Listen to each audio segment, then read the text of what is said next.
అమెరికాలో జరిగిన యాక్సిడెంట్ తెలంగాణలో తీవ్ర విషాదం నింపింది. అక్కడ జరిగిన రోడ్డు ప్రమాదంలో సంగారెడ్డి జిల్లా జహీరాబాద్ కు చెందిన సాఫ్ట్వేర్ ఇంజనీర్ అబ్బరాజు పృథ్వీరాజ్ దుర్మరణం పాలయ్యాడు. జహీరాబాద్ కు చెందిన విద్యుత్ శాఖ రిటైర్డ్ ఉద్యోగి అబ్బరాజు వెంకటరమణ కుటుంబం హైదరాబాద్ ఎల్బీ నగర్ పరిధిలో ఉన్న అలకాపురిలో స్థిరపడింది. వెంకటరమణ 2 ఏళ్ల క్రితం చనిపోగా ఆయన కుమారుడు పృథ్వీరాజ్ యుఎస్ లోని నార్త్ కరోలినాలో 8 ఏళ్లుగా సాఫ్ట్వేర్ ఇంజనీర్ గా పనిచేస్తున్నాడు. అతడికి గతేడాది శ్రీప్రియ అనే యువతితో వివాహమైంది.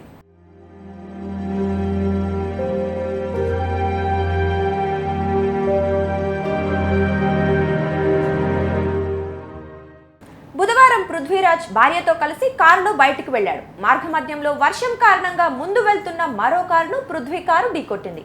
ఈ ఘటనలో కారు పల్టీలు కొట్టగా ఎయిర్ బ్యాగ్స్ తెరుచుకోవడంతో దంపతులిద్దరూ సురక్షితంగా బయటపడ్డారు. పృథ్వీ భార్యను కారులోనే కూర్చోపెట్టి తాను బయటికి వచ్చి ప్రమాదంపై పోలీసులకు సమాచారం ఇచ్చేందుకు ఫోన్ చేస్తున్నాడు.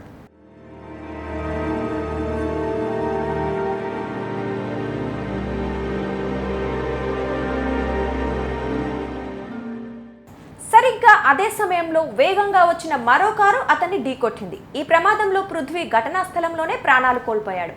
తన కళ్ళెదుటే భర్త ప్రాణాలు కోల్పోవడంతో శ్రీప్రియ షాక్ కు గురైంది. పోస్టుమార్టం అనంతరం పృథ్వీ మృతదేహాన్ని ఆదివారం హైదరాబాద్ తీసుకురానున్నట్లు కుటుంబ సభ్యులు తెలిపారు. పృథ్వీరాజ్ మరణంతో ఆ కుటుంబం తీవ్ర విషాదంలో మునిగిపోయింది.